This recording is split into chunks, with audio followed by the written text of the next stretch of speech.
biasa. Ya, baik, ini Pak Filipus itu 3 jam yang lalu masih Zoom dengan saya. Sekarang sudah bangun lagi. Puji Tuhan. Baik, kita akan belajar.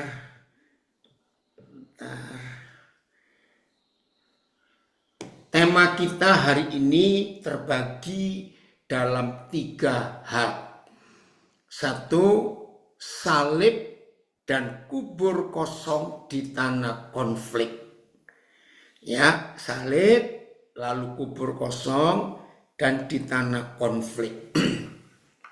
Saudara, kita akan bahas dulu tentang tanah konflik. Ya, hari-hari ini dunia sedang ketakutan, perang dunia ketiga dan macam-macam. Ada beberapa saudara dari Surabaya, dari beberapa kota lain di Indonesia yang memberitahu saya sudah mulai siap stok bahan-bahan makanan, air minum, tisu, makanan kaleng, semuanya. Saya bilang nggak perlu. Nggak mungkin akan ada perang dunia ketiga. Wah, di beberapa negara Eropa, juga Amerika Utara, sudah siap-siap itu. Memang mengerikan. Saudara, saya percaya tidak akan terjadi. Kenapa saya punya iman itu? Sebab Injil belum diberitakan ke seluruh manusia. Karena itu kasih Tuhan. Tuhan menantikan saudara dan saya menyampaikan berita Injil kepada semua telinga. Sehingga mereka mendengar. Ayatnya jelas. Matius 24 ayat 14. Ya, saya ulangi Matius 24, 14. Dan Injil kerajaan itu akan diberitakan ke seluruh dunia untuk menjadi kesaksian bagi segala bangsa. Dan sesudah itu barulah tiba kesudahannya. Nah, jadi nggak mungkin. Kalau sampai perang dunia ketiga, nuklir, wah, Tuhan sayang kita. Ya, jadi nggak usah takut. Tapi konflik terbesar, saudara, itu bukan di Iran, bukan di Libanon, bukan di Palestina, bukan di Ukraina. Tolong perhatikan, nggak usah mikir konflik yang jauh-jauh. Konflik terbesar itu di tanah hidup ini. Perhatikan, kita ini dibuat dari tanah. Konflik itu yang terbesar ada di hidup kita. Jadi nggak usah mikirin yang mau perang apa sudah. Ayo kita bereskan konflik di diri kita sendiri. Saya naikkan konflik berikut, tanah rumah tangga kita, keluarga kita. Maaf ya, jangan tersinggung. Selama suami istri tidak hidup di dalam pengampunan yang terus menerus. Lagi sekali, selama suami istri tidak hidup dalam pengampunan yang terus menerus, berarti tanah rumah tangga saudara dalam keadaan konflik. Maaf. Nah, tanah konflik itu mulai dari hidup kita. Mulai kita periksa keluarga kita.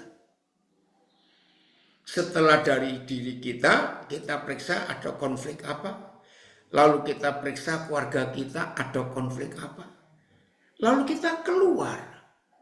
Hubungan dengan saudara-saudari kita yang lain.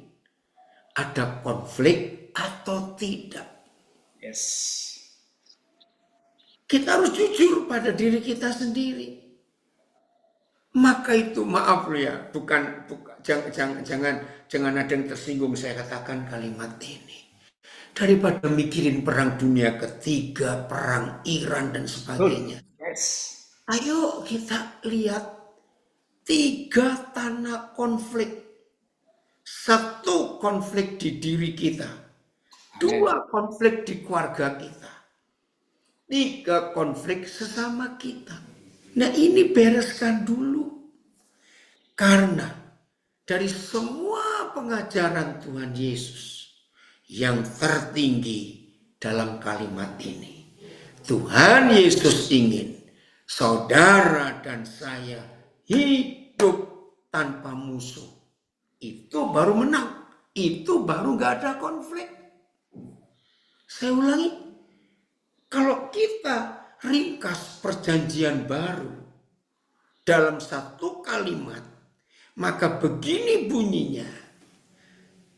Tuhan Yesus mau saudara dan saya hidup tidak punya musuh. Maka itu doa Bapa kami itu luar biasa. Ampunilah kesalahan kami seperti kami mengampuni orang bersalah kepada kami. Nggak ada musuh.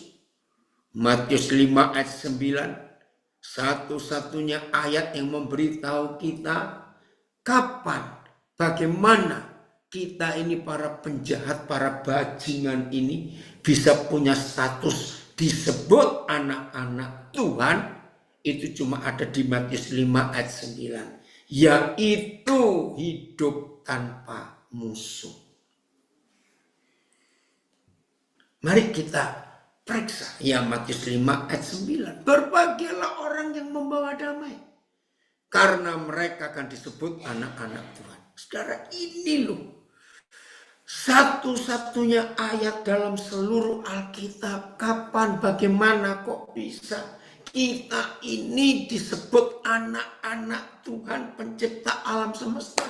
Bukan karena kita dibaptis, bukan karena kita hafal ayat Alkitab, bukan karena kita banyak memberi persembahan, bukan karena kita aktif melayani. Hanya ketika saudara dan saya hidup damai dengan semua orang, baru kita disebut anak-anak Tuhan. Jadi kalau ada pendeta, pengkhotbah, penginjil, hamba Tuhan, pelayan Tuhan, guru sekolah minggu, pemain musik, masih ada konflik, berarti belum mengampuni. Maaf, kita nggak bisa disebut anak-anak Tuhan. Jangan kaget. Jadi pelajaran tertinggi yang Tuhan Yesus ajarkan, dan itu kesimpulan dari seluruh perjanjian baru. Hidup tanpa musuh. Awas, jangan ada yang bilang, saya ini gak punya musuh, cuma ada orang saya itu malas ketemu. Sama, gak punya musuh tapi malas ketemu. Mungkin bukan malas ketemu, jengkel. Suami istri yang sedang punya konflik dan sedang berkonflik suami istri. Nggak mungkin bisa doa bareng suami istri. Makan bersama saja suami yang sedang jengkel dengan istrinya, istri sedang jengkel dengan suaminya. Makan bersama saja, konflik. Dengan saudara kita, dengan tetangga kita, dengan saudara sekomunitas. Ada konflik nggak? Ayo kita bereskan. Yosua pasal 13 ayat 1. Berapa puluh tahun yang lalu, Roh Kudus mengagetkan saya tentang konflik dalam hidup kita. Yosua 13 ayat 1. Wah, ini keren sekali. Setelah Yosua menjadi tua dan lanjut umurnya, ternyata Yosua punya konflik. Berfirmanlah Yahweh kepadanya. Saya pakai bahasa sehari-hari. Yos, engkau telah tua dan lanjut umur. Tapi dari negeri ini, Kanaan itu loh saudara, masih nggak cuma banyak, tapi dari negeri ini masih amat banyak yang belum diduduki. Ini konflik dengan orang-orang Kanaan. Sudah lanjut usia, tapi masih amat banyak daerah yang belum diduduki. KYT. Setelah Yosua menjadi tua dan lanjut usia, Yahweh berfirman kepadanya, engkau sudah tua Yos dan lanjut usia. Padahal masih banyak negeri yang belum diduduki. PIS. Sekarang Yosua sudah tua sekali. Yahweh berkata kepada Yosua, kau sudah tua Yos. Tapi masih banyak daerah yang harus direbut. Nah, pakai kata ini. TSI. Ketika Yosua sangat tua, Yahweh berkata kepadanya, kamu sudah sangat tua dan masih begitu banyak daerah yang belum kalian kuasai. Saudara, dengan gampang sekali Roh Kudus mengingatkan kita tentang tanah konflik. Nggak usah ngurusin Iran, Ukraina, Lebanon, Palestina, Israel. Biar ada yang ngurusi. Ayo kita urusi konflik di hidup kita, konflik di keluarga kita, dan konflik dengan saudara-saudara kita. Selesaikan. Yaitu dengan kalimat hidup tidak punya musuh. Apa yang kita pelajari dari firman ini, Yosua 13 ayat 1 ini? Luar biasa. Kita lihat Roma 13. Coba ya, Roma 13 kita lihat. Ayat yang ke-6. Roma 13 ayat yang ke-6. Oh, maaf, salah sebentar ya. Saya cari dulu Roma pasal 6 kok tidak salah, sebentar. Saya lihat, maaf. Roma 6, tunggu ya saudara, maaf ya. Oh ya, Roma 6, saya salah ya. Roma pasal yang ke-6.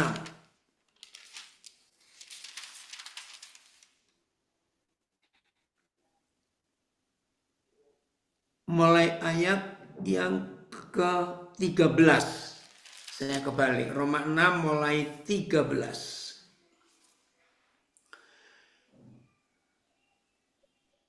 Dan janganlah kamu menyerahkan anggota-anggota tubuhmu kepada dosa untuk dipakai sebagai senjata kelaliman. Tapi serahkanlah dirimu kepada Tuhan sebagai orang-orang yang dahulu mati tetapi sekarang hidup. Dan serahkanlah anggota-anggota tubuhmu kepada Tuhan untuk menjadi senjata-senjata kebenaran. Perhatikan dua perbedaan ini. Oh Tuhan tolong. Yang pertama, jangan serahkan anggota-anggota tubuhmu kepada dosa untuk dipakai sebagai senjata kelaliman. Lalu, tetapi serahkanlah anggota-anggota tubuhmu kepada Tuhan untuk menjadi senjata-senjata kebenaran. Berarti ada dua pilihan. Dan hebatnya Alkitab ini menggunakan kata jamak. Enggak cuma anggota, tapi anggota-anggota tubuh. Perhatikan ya, jamak plural. Anggota-anggota tubuh. Nah, ada satu di antara dua pilihan. Satu, untuk senjata kelaliman. atau untuk untuk senjata-senjata kelaliman atau senjata-senjata kebenaran. Ada dua pilihan. Anggota-anggota. Lama saya memikirkan ini. Phil bisa terjemahan yang lain? Sampai suatu saat Roh Kudus ingatkan. Ya ini yang ini gak usah dibuka. Masih ingat dalam Injil Matius, Tuhan Yesus berkata begini. Kalau tangan kananmu berdosa, potonglah dia. Karena lebih baik kamu masuk surga dengan satu tangan daripada masuk neraka dengan dua tangan. Kalau matamu yang satu jahat berdosa, cungkillah dia. Lebih baik masuk surga dengan satu mata daripada dengan dua mata masuk neraka. Saudara bayangkan, saya itu bingung lihat ayat itu. Saya coba cari di beberapa buku tafsiran, enggak ketemu. Sampai muncul Roma 6:13 ini. Oh, ini konflik kita. Gabungkan juga dengan Yosua 13 ayat 1. Saya baca dulu terjemahan yang lain, AYT. Jangan menyerahkan anggota-anggota tubuhmu kepada dosa sebagai alat kejahatan. Akan tetapi serahkanlah dirimu kepada Tuhan sebagai orang-orang yang sudah dibawa dari kematian kepada hidup, dan persembahkan anggota-anggota tubuhmu kepada Tuhan sebagai alat kebenaran. Tetap jamak anggota-anggota. Langsung TSI-nya, Phil. Jangan menyerahkan anggota tubuhmu menjadi alat untuk melakukan yang jahat. Tetapi hendaklah kamu menyerahkan seluruh hidupmu kepada Tuhan. Sebab dulu kamu mati secara rohani. Tapi sekarang rohanimu sudah dihidupkan kembali. Maka hendaklah, walaupun gak ada kata jamak, tapi seluruh anggota tubuhmu digunakan sebagai alat untuk melakukan kehendak Tuhan. Maafkan saya kalau ada yang tidak setuju dengan cara Roh Kudus mengajarkan kepada saya. Maaf, saya harap kalau saudara nggak setuju jangan keluar dulu, tapi ikuti sampai selesai. Kita masih bicara tentang konflik di dalam tanah hidup kita, karena tubuh kita dibuat dari tanah. Ternyata begini, saudara. Tangan kanan bisa baik, tangan kiri bisa jahat. Mata yang satu bisa baik, mata yang lain bisa jahat. Itu kata Tuhan Yesus. Begini kesimpulan gampangnya. Pasti ada di antara kita, ya, dengan konsep Yosua tadi. Yos, kamu sudah tua, lanjut umur. Tapi masih banyak daerah Kanaan, daerah hidupmu belum kamu taklukkan, belum kamu tundukkan. Maaf, saya beri contoh begini. Kita, atau saya berkata saya lah. Oh, mata saya baik, saya jaga betul-betul untuk tidak melihat yang salah. Saya jaga telinga saya untuk tidak mendengar yang salah. Saya jaga mulut saya untuk tidak berkata yang salah. Pikiran saya yang ngaco. Bisa tuh?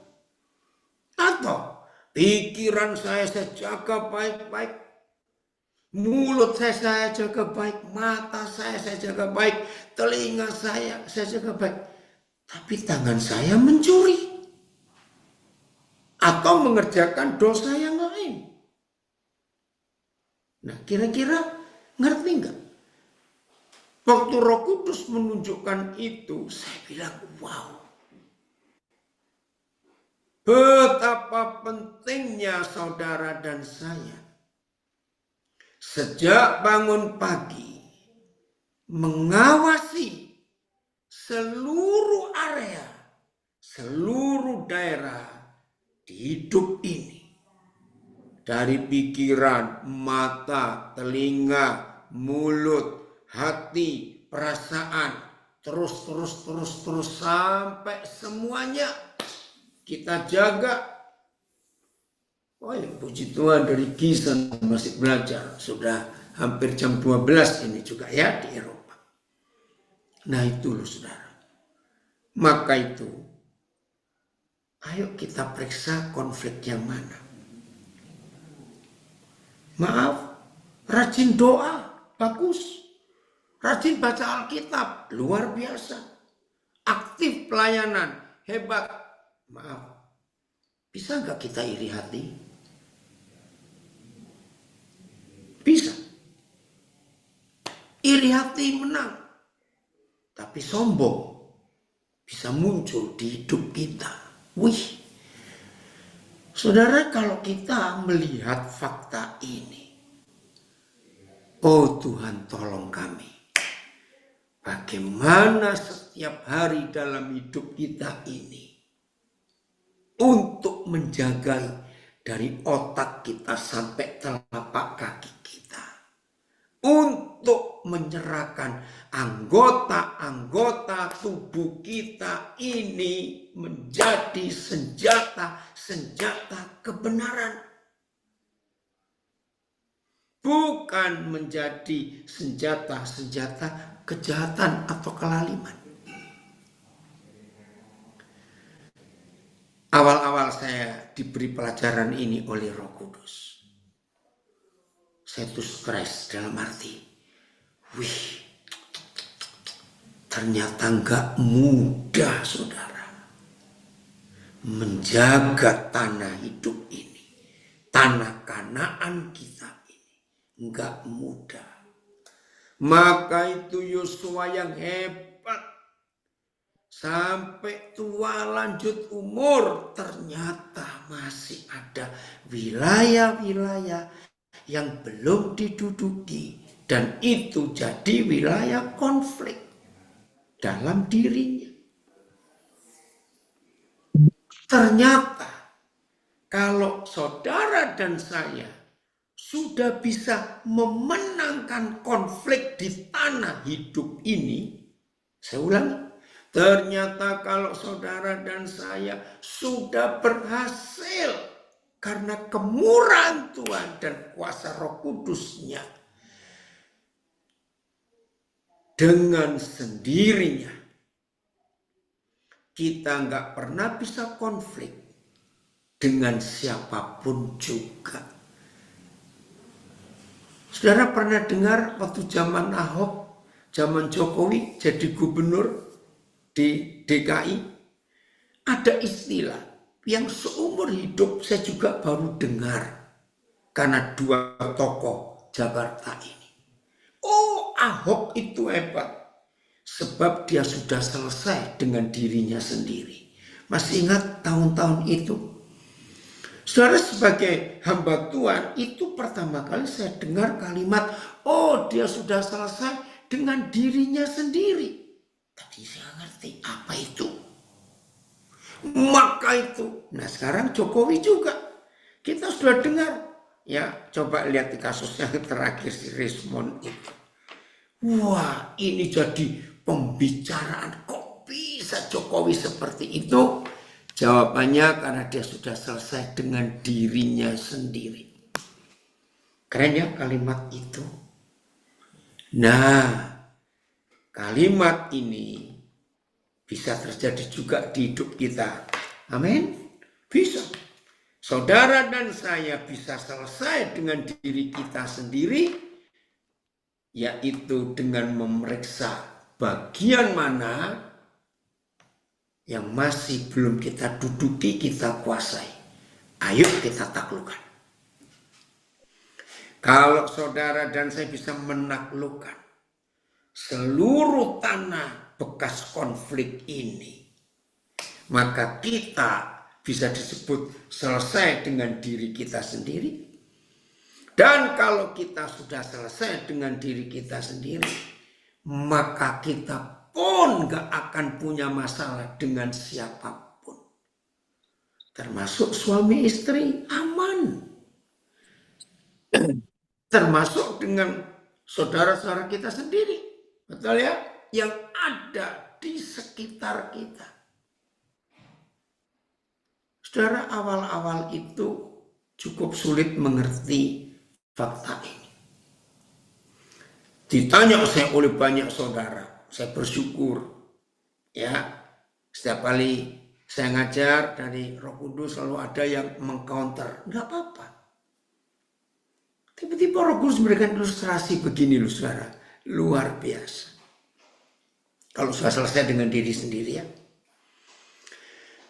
Siapa pernah punya pengalaman? Di salah satu dari 10 jari tangan kita ini ada luka kecil. Kecil. Kita pun gak rasa. Gak rasa. Tapi ketika kita makan soto, lalu kita meres jeruk. Rasa gak? Perih sekali. Ini ilustrasi yang Roh Kudus beri kepada saya. Ini orang yang belum selesai dengan konflik di dirinya. Saudara, ini ilustrasi.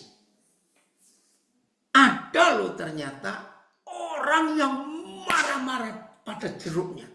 Jeruk kurang ajar. Kenapa kamu membuat aku perih? Marah. Wih, jeruknya dipersoalkan. Mungkin saudara nggak percaya. Orang gila kali itu. Masa dia marah dengan jeruk? Nah, saya akan buktikan. Kalau luka itu ada di hati kita dan ada orang nyinggung kita. Nah, yang nyinggung kita itu jeruknya tadi. Setiap kali saudara marah pada seseorang yang menyinggung saudara dan saudara merasa sakit, nah itulah orangnya yang marah pada si jeruk. Jeruknya gak salah kok padahal. Ngerti contoh ini? Buktikan saja. Kalau di 10 jari tangan kita gak ada luka. Yakin? Meres jeruk 1 kilo pakai tangan nggak perih, cuma pegel saudara. Jeruk 1 kilo diperes pakai tangan ya pegel. Ngerti nggak ilustrasi ini?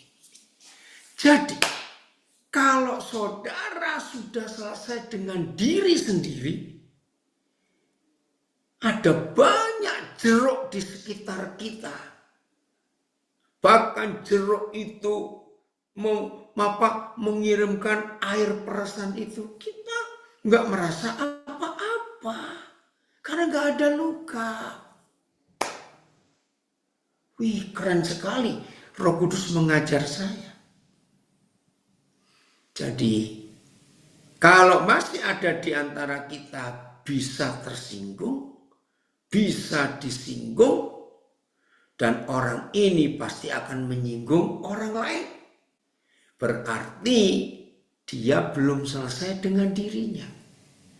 Karena kalau kita selesai dengan hidup kita, nggak ada luka sama sekali, nggak bisa tersinggung. Catat, renungkan ini. Jadi mulai hari ini, seharusnya kalau ada jeruk itu memberitahu kita ada luka loh di jarimu.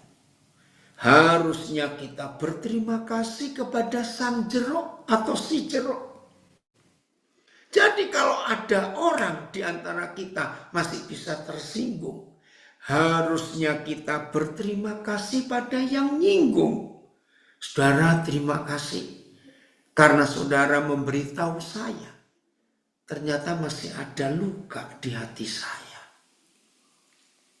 Wah, dari situ Tuhan mengajar saya tentang 3 kata ini.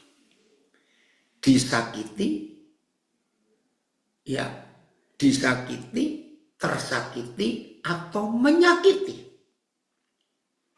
Kalau saudara saya tanya, pasti jawabannya, ya, menyakiti macam-macam. Tapi saya percepat. Ternyata, Kalau kita tidak ada sakit sama sekali, nggak ada konflik di tanah hidup ini, maka kita tidak akan bisa tersakiti. Kita pun tidak bisa disakiti. Dan dengan sendirinya kita tidak akan menyakiti siapapun. Keren. Inilah hukum kasih itu. Jadi kalau ada yang masih bisa tersakiti dan disakiti, lalu orang yang tersakiti dan disakiti itu pasti menyakiti orang lain, berarti orang itu belum selesai dengan dirinya sendiri. Ayo hari ini kita bertobat. Maka itu Jokowi itu, hari-hari ini Indonesia gempar, respon datang minta maaf. Tapi nggak tulus juga, oke lah bukan urusan kita. Sebab begitu datang ke Gibran lagi, wakil presiden, lucu sekali. Oke, lihat sikapnya. Belum pernah ada presiden di Indonesia yang disakiti sejak hari pertama jadi presiden. Sampai 10 tahun mimpin, baru presiden ke-7 ini disakiti terus-terusan. Cari salah terus. Ngeri ya, kok ada ya orang sesat seperti itu. Bahkan dalam diskusi saya dengan banyak orang, saya itu berkata, orang-orang itu ternyata lebih setan daripada setan sendiri. Karena kok bisa terus cari kesalahan-kesalahan itu. Maka itu mulai hari ini saudara, kita harus mengerti, amin, apa yang Tuhan mau katakan atas hidup kita, yaitu selesaikan konflik ini. Kalau kita bisa menyelesaikan konflik ini, ya betul, harus selesai dengan diri kita sendiri. Maka hidup ini akan luar biasa bahagia. Keren ya? Inilah yang Tuhan ingin kita kenal, kita pelajari, kita lakukan, kita praktekkan dalam hidup ini. Karena Tuhan gak ingin kita itu hidup punya musuh. Ayo mulai hari ini kita sadar, kita semua jadi pemenang. Betul ya? Nah caranya gampang, ampuni. Tidak ada cara lain, ampuni. Kalau kita bisa mengampuni, itu luar biasa. Hidup tanpa musuh. Terima kasih Bapak. Terima kasih. Hidup yang luar biasa itu. Nah, gimana caranya? Kita melangkah kepada kepada kata yang kedua. Kubur kosong. Wah, Tuhan Yesus itu mengalami kemenangan yang luar biasa. Kubur kosong. Dia bangkit dari kematian dan setan dikalahkan total. Bisa berkata amin untuk ini? Luar biasa. Kubur kosong. Kita buka 1 Korintus 15.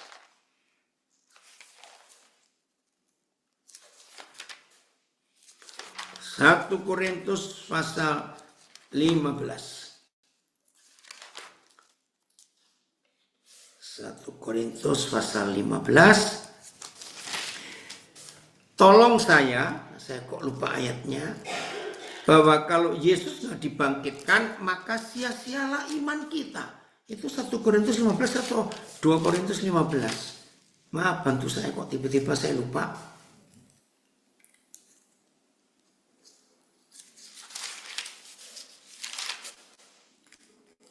Ada yang tahu?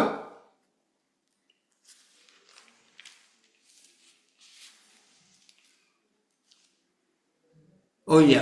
Ayat 14 tuh, Pak. Terima kasih. 1 Korintus ya. 1 atau 2 Korintus itu? 1 Korintus 1 15 ayat Korintus. 14. Terima kasih. 1 Korintus 15 ayat yang ke-14. Ini kubur kosong itu. Tetapi, Phil pakai berapa terjemahannya? Tetapi andai kata Kristus tidak dibangkitkan, maka sia-sialah. Oke, berarti ada yang lain ya. Saya ulangi. Tetapi andai kata Kristus tidak dibangkitkan, oke.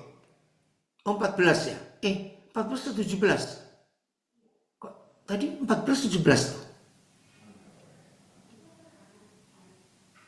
Ayatnya hampir sama, Pak. Oh, hampir sama. Sebetulnya bukan ini yang Papa cari. Oh ya, betul. Ya, ayat 17 saja. Dan jika Kristus tidak dibangkitkan, berarti kuburnya masih ada. Maka sia-sialah kepercayaan kamu. Dan kamu masih hidup dalam dosamu. AYT. Dan jika Kristus tidak dibangkitkan, kuburnya masih ada, enggak kosong, sia-sialah iman. Dan kamu masih berada dalam dosa-dosamu. PIS. Dan kalau Kristus tidak dihidupkan kembali, maka kepercayaanmu, keren ini, hanyalah impian belaka. Itu berarti kalian masih dalam keadaan berdosa, hebat, dan tidak mempunyai harapan sama sekali. TSI. Dan seandainya Kristus tidak dibangkitkan kembali, percuma saja keyakinan kita, dan kita masih dikuasai oleh dosa. Nah, ini loh dampak dari kubur kosong. Berarti saudara dan saya tidak akan punya konflik lagi. Karena kalau Kristus tidak dibangkitkan, berarti kita ini masih hidup dikuasai oleh dosa. Tapi karena dia sudah dibangkitkan, dan buktinya adalah kubur kosong itu, maka saudara dan saya menang atas dosa. Gak ada konflik dalam hidup ini. Terima kasih Bapak untuk kepercayaanmu yang luar biasa ini. Jelas ya saudara? Maka itu mulai hari ini, terima kasih. Kubur kosong itu sebagai bukti Yesus menang atas maut dan dosa, atas kematian dan neraka. Dan kalau Yesus menang, kita pun sebagai murid-muridnya ikut menang.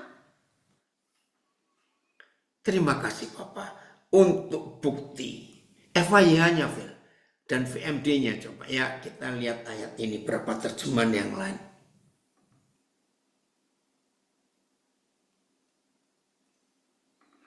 FIH dan VMD kita lihat. Dan jika Kristus tidak bangkit dari kematian, imanmu sia-sia. Dan kamu masih hidup dalam dosa. Terima kasih kubur kosong, terima kasih. Ya.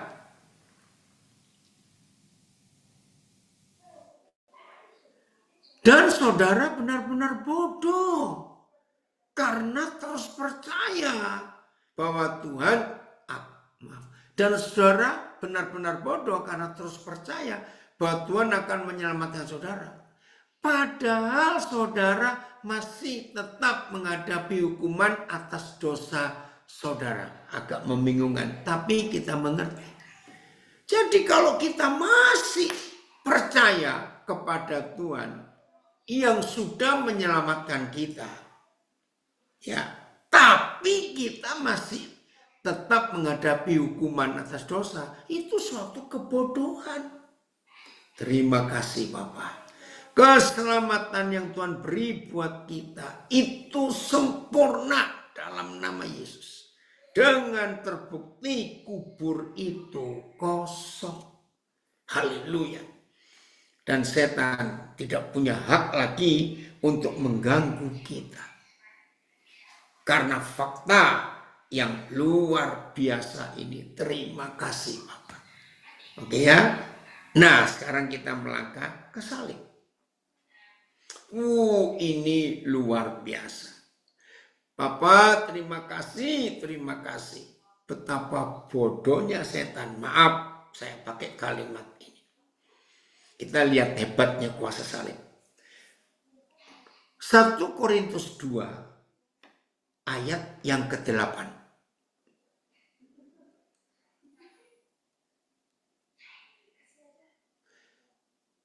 1 Korintus 2 ayat yang ke-8. 2 ayat 8. Tidak ada dari penguasa dunia ini yang mengenalnya. Sebab kalau sekiranya mereka mengenalnya, mereka tidak akan menyalibkan Tuhan yang mulia itu. Saudara, ini ayat luar biasa. Inilah hebatnya salib itu. Jadi begini, setan itu, neraka itu, berusaha mati-matian ingin membunuh Yesus. Dan berhasil. Berhasil tuh, Yesus mati di tangan mereka. Tapi mereka terlambat untuk mengetahui rahasia di balik salib. Begini loh saudara, mudah-mudahan perkataan saya kalimat ini gampang dimengerti. Begitu bodohnya setan, maka itu satu-satunya ayat yang paling saya sering pakai untuk mengece, meledek setan, ya ayat ini. 1 Korintus 2 ayat 8 itu. Gini konsepnya. Berusaha mati-matian setan itu ingin membunuh Yesus. Dan mereka berhasil. Mereka pesta.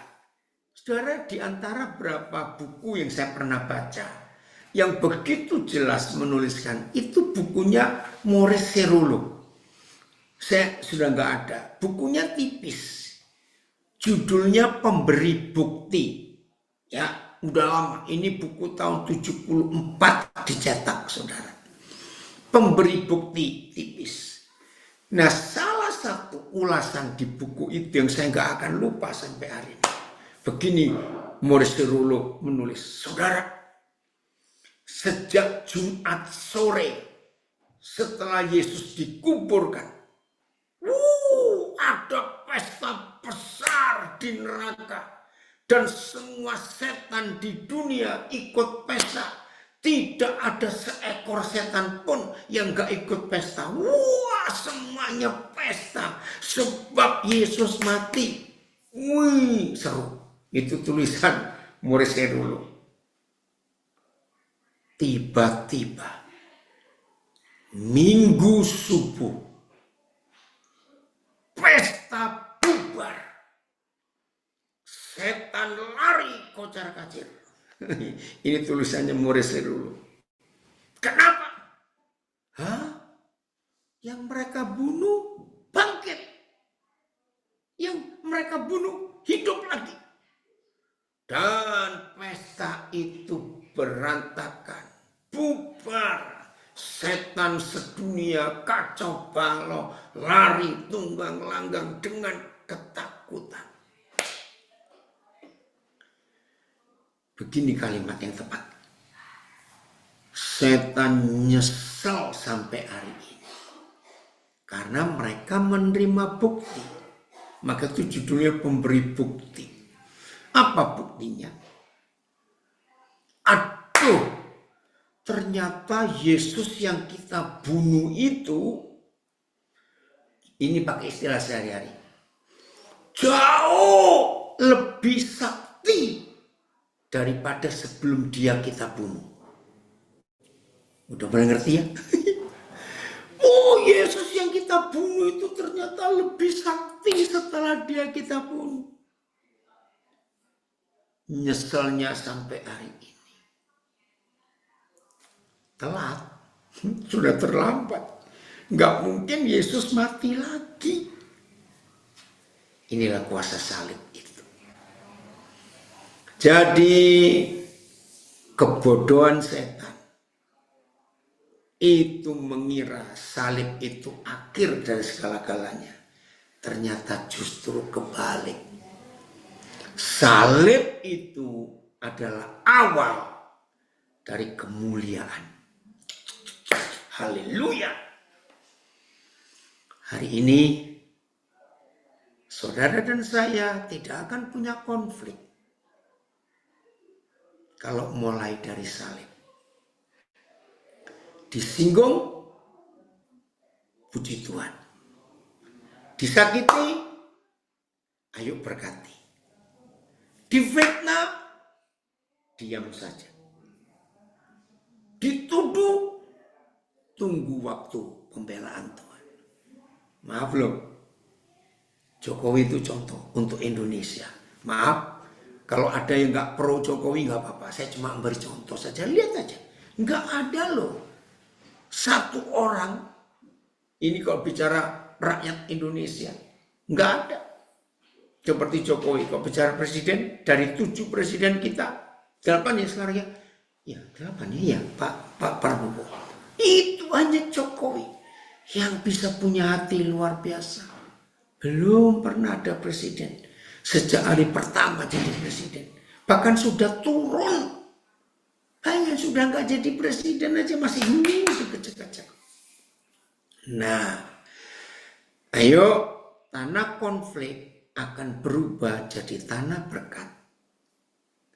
Ketika kita mulai dari salib, nggak enak, menyakitkan, terhina, dipermalukan, ditelanjangi loh, maaf loh saudara. Tidak akan ada seorang pun manusia bisa menggambarkan penyaliban Yesus secara utuh. Karena maaf, dia ditelanjangi. Bayangkan. Karena jubahnya diundi, direbut jadi 4 atau berapa itu. Nggak ada yang bisa menggambarkan. Nah, ternyata salib itu bukan akhir, tapi permulaan kemuliaan Tuhan. Ayo kita mencintai salib itu dan kita siap ada di situ. Begitu kita siap untuk mengalami itu, maka bukti kubur kosong, maka tanah konflik berubah jadi tanah berkat. Haleluya. Wah, hidup ini bahagia, tidak punya musuh. Keren ya? Oke, saya belum akhiri, saya kembalikan kepada host Ibu Lina. Bagaimana ini? Ya, terima kasih. Luar biasa. Koden. Thank you, Koden. Ya, betul. Ya, luar biasa kita mendapatkan pencerahan lagi pada pagi hari ini untuk semakin mengasihi Kristus. Karena dikatakan bahwa salib itu bukan akhir. Orang berkata salib itu akhir ya, karena Kristus mati akhirnya selesai, udah finishing. Terima Tapi kasih, sebagai Papi. orang percaya itu Ya, bukan. sama-sama. Tapi itu adalah awal permulaan kemuliaan. Luar biasa. Haleluya. Ya, terima kasih untuk semua yang hadir, baik di Instagram, di Facebook, dan juga di Zoom ini. Tercatat di saya sudah 64 yang hadir di dalam Zoom ini. Dan masih terus bertambah nih Koden. Koden sekarang di sana sudah pukul 12 lewat ya? Ya, lewat. Sudah lewat hari 24. Sabtu. Sudah hari Sabtu. Ya, tidak apa-apa. Jam 12 malam karena posisi Koden saat ini ada di Den Haag di Belanda. Dan sampai akhir Udah bulan weekend ya. nih Koden, udah weekend. Ya, Ya. sudah akhir bulan sampai akhir bulan ada di sana. Dan saat ini kita boleh untuk diskusi ya Koden, boleh bertanya boleh, ya. silakan. Nah, ini waktunya kesempatan buat kita yang mau bertanya, yang mau meneguhkan, dipersilakan. Ya, siapa yang mau mulai boleh resen ataupun boleh buka suara.